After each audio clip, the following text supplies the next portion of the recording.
Karena dalam Kristus ada nasihat, ada penghiburan kasih, ada persekutuan roh, ada kasih mesra dan belas kasihan. Karena itu, sempurnakanlah sukacitaku dengan ini. Hendaklah kamu sehati sepikir, dalam satu kasih, satu jiwa dan satu tujuan, dengan tidak mencari kepentingan sendiri atau puji-pujian yang sia-sia. Sebaliknya, hendaklah dengan rendah hati, yang seorang menganggap yang lain lebih utama daripada dirinya sendiri. Dan janganlah tiap-tiap orang hanya memperhatikan kepentingannya sendiri, tetapi kepentingan orang lain juga. Hendaklah kamu dalam hidupmu bersama menaruh pikiran dan perasaan yang terdapat juga dalam Kristus Yesus, yang walaupun dalam rupa Allah tidak menganggap kesetaraan dengan Allah itu sebagai milik yang harus dipertahankan, melainkan telah mengosongkan dirinya sendiri dan mengambil rupa seorang hamba dan menjadi sama dengan manusia. Dan dalam keadaan sebagai manusia, ia telah merendahkan dirinya dan taat sampai mati, bahkan sampai mati di kayu salib. Itulah sebabnya Allah sangat meninggikan dia dan mengaruniakan kepadanya nama di atas segala nama, supaya dalam nama Yesus bertekuk lutut segala yang ada di langit dan yang ada di atas bumi dan yang ada di bawah bumi, dan segala lidah mengaku Yesus Kristus adalah Tuhan, bagi kemuliaan Allah Bapa. Hai saudara-saudaraku yang kekasih, kamu senantiasa taat. Karena itu tetaplah kerjakan keselamatanmu dengan takut dan gentar. Bukan saja seperti waktu aku masih hadir, tetapi terlebih pula sekarang, waktu aku tidak hadir.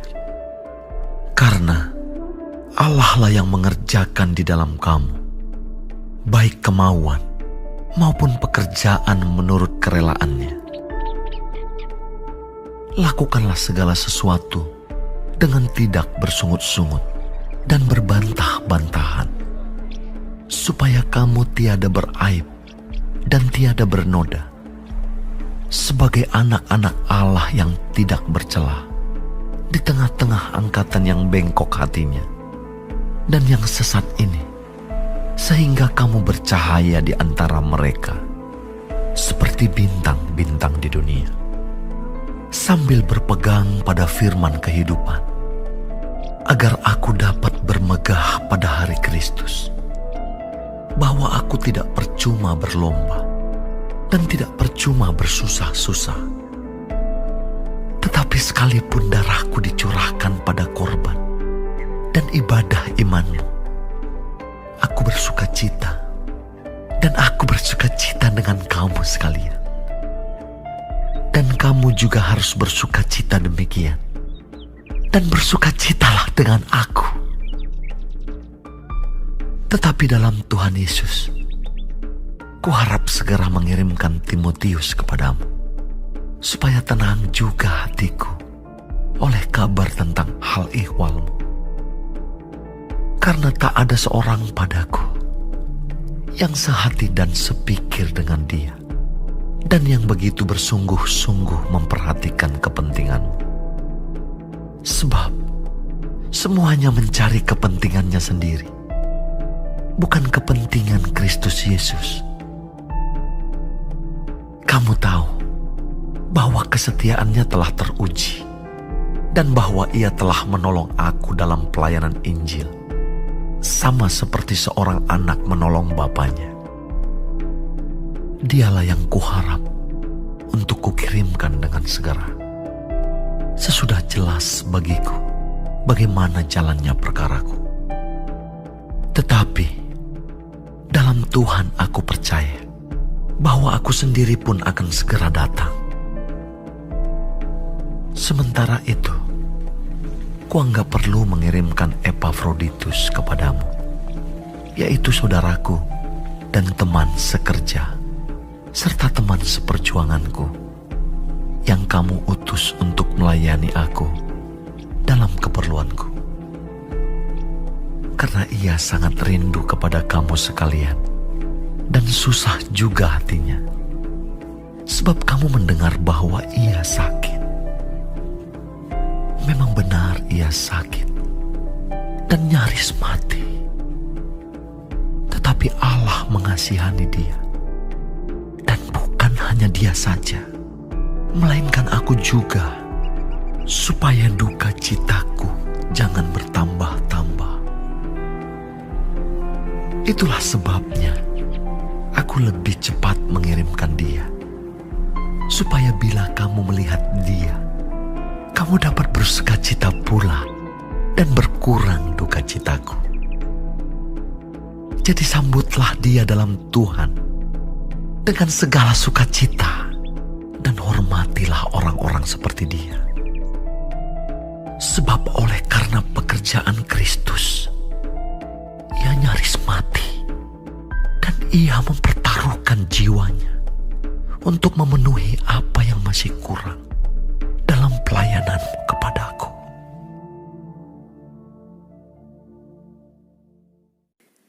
Shalom semua jemaat Tuhan, kembali kita di dalam pendalaman Alkitab Clear Sight.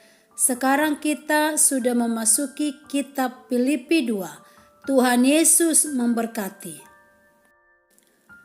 Kekuatan komunitas orang percaya terletak pada kesatuan hati, pikiran, kasih, jiwa, dan tujuan di antara para anggotanya.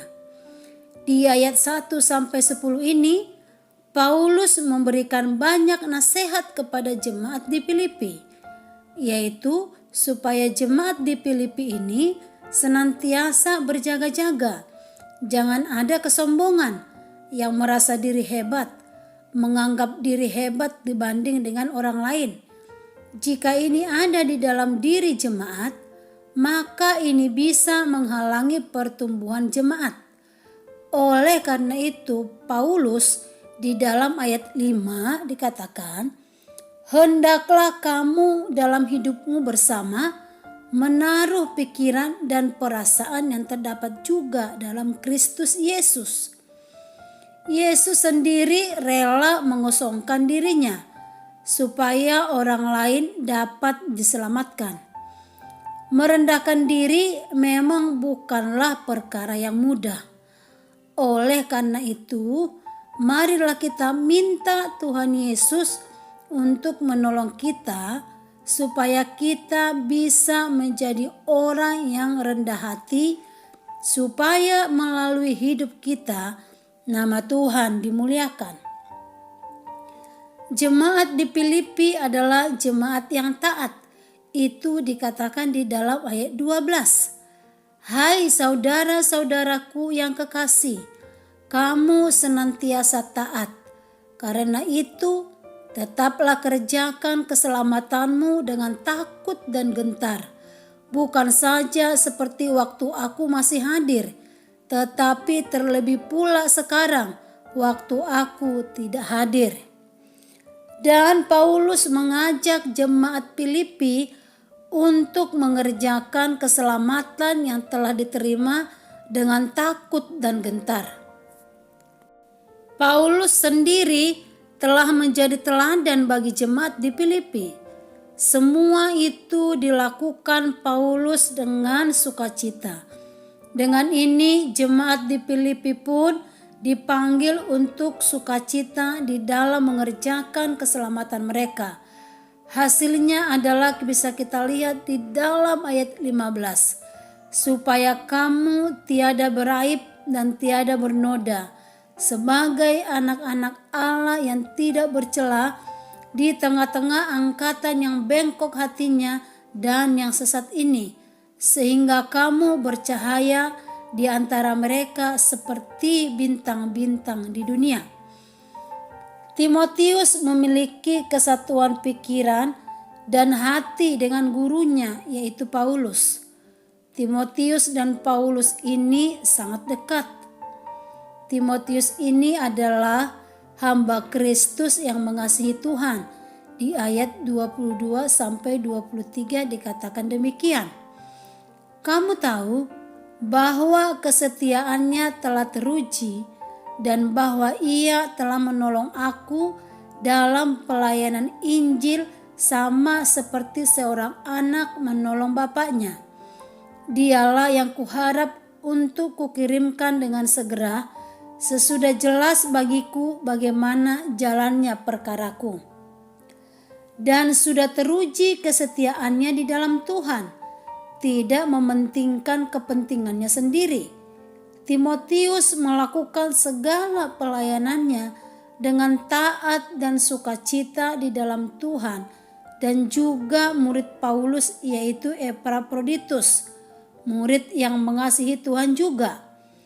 Kedua hamba Tuhan ini adalah murid-murid yang mengasihi Tuhan, konsisten, tekun, tahan uji, setia di dalam memberitakan Injil. Kiranya Tuhan menolong dan melatih kita mau membuka hati kita untuk dilatih di dalam Kristus. Amin. Tuhan Yesus memberkati.